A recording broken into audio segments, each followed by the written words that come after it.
ابھی ایک صاحب نے بتایا کہ حافظ زبیر علی زئی صاحب جو اہل حدیث عالم تھے، انہوں نے رسالہ لکھا. یہ بہت مستند خبر مجھے ملی ہے، لیکن وہ رسالہ اہل حدیث حضرات شائع نہیں کر رہے. اگر یہ ہم جو بار بار لوگوں سے کہتے ہیں نا ایک فقہ کو فالو کرو، ایک فقہ کو فالو کرو، کیوں اپنے آپ کو چھوٹا مان لو؟ بولو میں مجتہد کے مقابلے میں میری عقل کم ہے.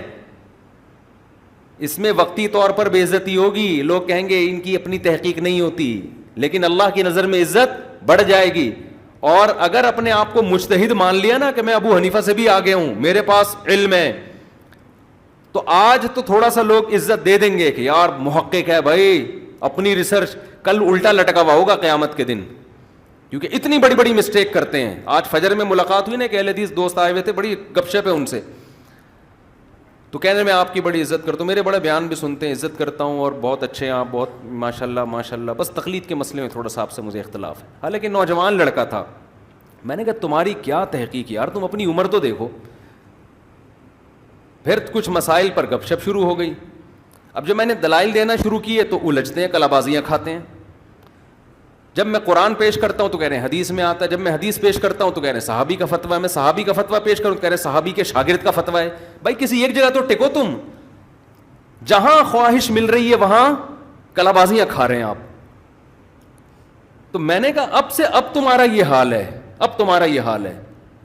جہاں اپنے خلاف دلیل جائے گی فوراً پینترا بدل کے ادھر ٹن مارا آپ نے. مقلد کہہ سکتا ہے کہ اللہ اتنے بڑے مجتہد کی رائے تھی، قرآن و حدیث وہ ہم سے زیادہ جانتے تھے، یہ بچ سکتا ہے. اور اگر آپ نے تحقیق کرنی ہے نا تو پھر پورے گھس کے تحقیق کرو، کلابازیاں مت کھاؤ، مت کھاؤ پھر کلابازیاں. تو کلابازیاں کھا رہے ہیں، کبھی ادھر جا رہے ہیں، کبھی ادھر گھوم رہے ہیں، کبھی ادھر پلٹ رہے ہیں، کبھی ادھر پلٹ رہے ہیں. تو خواہشات کا غلام. میں نے ان سے کہا کہ صدقہ جو ہم دیتے ہیں، یہ جو صدقہ فطر دیتے ہیں، میں نے بہت ساری مثالیں دی، ابھی میں پوری وہ میرا یہ سارا رہ جائے گا، یہ جو درس چل رہا ہے نا یہ رہ جائے گا. پھر میں نے ایک مثال دی ان کو، یہ ایک مثال آپ کو دے رہا ہوں. میں نے کہا یہ جو آپ صدقہ فطر دیتے ہو، حدیث میں تو ہے کہ آٹا، کھجور اور جو، آپ پیسے کیوں دے رہے ہو؟ کوئی ایک حدیث ہے جس میں پیسے دینے کا تذکرہ ہے؟ سمجھ میں نہیں آ رہی بات. اسی وجہ سے امام شافعی، امام مالک، امام احمد ابن حنبل تینوں کی رائے ہے کہ حدیث میں آٹے کا تذکرہ ہے تو آٹا ہی دینا پڑے گا. تبھی سعودی عرب میں آٹے کی تھیلیاں لے کے کھڑے ہوئے ہوتے ہیں، وہ غریبوں میں بانٹ رہے ہوتے ہیں. یہ تو فقہ حنفی میں امام ابو حنیفہ کی رائے ہے کہ آٹے کے بدلے کیا دیں گے؟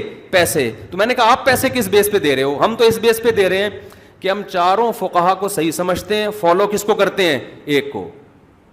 ہم کہتے ہیں یار ان کی رائے ہماری رائے پر سے زیادہ اچھی ہے، تو ہم انتظامی طور پر ایک کو ہم فالو کر رہے ہیں. ہمارے پاس جواب آسان ہے، یار وہ بھی ٹھیک ہے لیکن ہم نے فالو ایک کو کرنا ہے. جب چاروں ٹھیک ہے تو کسی کو، پھر ہم جس ایک کو فالو کر رہے ہیں وہ ہمارے خلاف جائے یا ہمارے حق میں جائے، پھر ہم یہ نہیں دیکھتے. لیکن آپ کس بیس پہ کہہ رہے ہو؟ کوئی بیس نہیں ہے، کہہ رہے نہیں ہم ادھر. تو کلابازی ہم نہیں کھاؤ آپ، اس سے نقصان ہوتا ہے. پھر آپ یہ کام کر رہے ہو جو امت مسلمہ کو آپ بے لگام چھوڑ رہے ہو، شتر بے لگام. وہ اہل حدیث ادھر یہ فتویٰ دے رہے ہیں، وہ اہل حدیث ادھر وہ فتویٰ دے رہے ہیں، وہ اہل حدیث ادھر وہ فتویٰ، وہ اہل حدیث ادھر وہ فتویٰ. یہ عوام تو برباد ہو جائے گی پھر تھوڑے دنوں میں. یہ کہاں جائے گی بیچاری؟ سعودی عرب میں ایک بڑے مفتی سے افریقہ سے کسی نے مسئلہ پوچھا، نیٹ پہ پڑا ہوا ہے، کہ ہمارے ہاں فقہ مالکیہ ہے اور ہمارے ہاں فقہ مالکیہ میں تو مالکی علماء کی رائے تو ایک ہی ہوتی ہے، لیکن فقہ مالکیہ کے علاوہ کوئی اور جب کوئی فتویٰ دیتا ہے تو ان کی رائے بعض دفعہ مختلف ہوتی ہے، اور دونوں کے پاس حدیث ہوتی ہے. دلیل کس کے پاس ہے؟ دونوں کے پاس. تو ہم کس کو فالو کریں؟ تو انہوں نے جواب دیا جس کی دلیل مضبوط ہو اس کو فالو کریں. یہ بجائے آپ اس کی الجھن دور کرنے کے، آپ نے اس کو مزید الجھن میں ڈال دیا. وہ تو کہہ رہے دلیل، جب امام مالک کسی بات پہ فتویٰ دیں گے تو کیا دلیل نہیں ہوگی ان کے پاس؟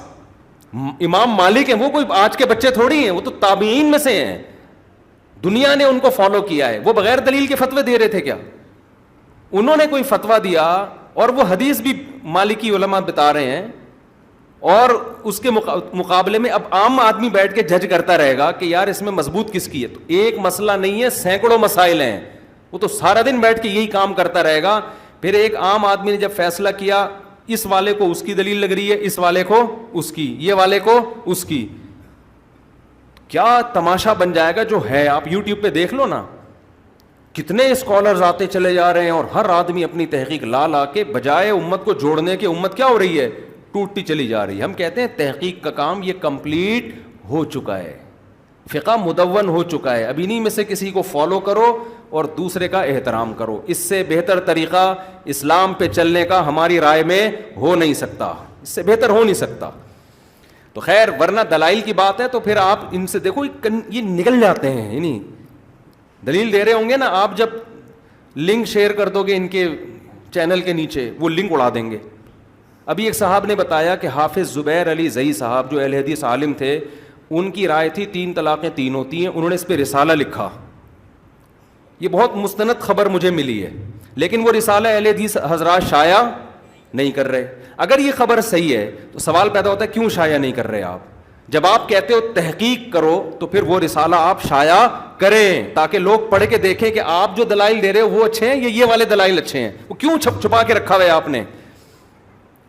تو کوئی بھی تحقیق وحقیق نہیں کر رہا میرے بھائی. آج کل سارے کر تقلید ہی رہے ہیں, ہر آدمی اپنے مسلک کو فالو کر رہا ہے. اور جو بڑے محقق بنے ہیں نا کہ ہم تو اہل حدیث کو بھی نہیں مانتے, وہ بھی کسی ایک مسلک کو فالو کر رہے ہیں. ان کے خلاف بھی جب رائے آتی ہے تو اس کو پی جاتے ہیں. وہ ہر آدمی مقلد ہے, کوئی مان لیتا ہے اور کوئی مانتا نہیں ہے. تو ہم کہتے ہیں جب کرنی ہی تقلید ہے تو ان ائمہ کی کرو جن کی صدیوں سے امت تقلید کر رہی ہے, جن کا فقہ مدون ہے, اس پہ اسلامی حکومتیں چلی ہیں, وہ مربوط ہے, مضبوط ہے اور مرتب ہے, اور صدیاں امت اس پر عمل کرتی رہی ہے. اس میں غلطی کا امکان کم ہے اور اس میں غلطی کا امکان زیادہ ہے. لوگ کہتے ہیں نا امام حنیفہ غلطی نہیں کر سکتے, کر سکتے ہیں, لیکن آپ کی نسبت غلطی کا امکان ان میں کم ہے, آپ میں غلطی کا امکان زیادہ. دوسری بات, وہ غلطی کے اہل ہیں, آپ غلطی کے اہل نہیں ہو. ڈاکٹر سے غلطی ہوتی ہے, اہل ہے غلطی کا. جاہل آدمی صحیح انجیکشن بھی لگا دے گا نا, اس کا اعتبار نہیں ہے کہ آپ تو اہل نہیں ہو. حدیث میں آتا ہے مجتہد جب غلطی کرتا ہے اس کو غلطی پہ ثواب بھی ملتا ہے, اور صحیح بات تک پہنچے گا تو دگنا اجر. مجتہد کے علاوہ نہیں ہے کہ ہر آدمی اٹھ کے ایک تحقیق شروع کر دے, اس کا کوئی ذمہ داری نہیں ہے شریعت کی. تو خیر, کہاں سے کہاں بات چلی گئی. السلام علیکم, کیسے ہو دوستو؟ امید ہے کہ آپ سب خیر و عافیت کے ساتھ ہوں گے. جی دوستو, آپ نے دیکھا اور سنا مفتی طارق مسعود صاحب کو کہ مفتی طارق مسعود صاحب کیا بیان فرما رہے تھے. آپ نے اچھے طریقے سے ہو سکتا ہے سنا ہو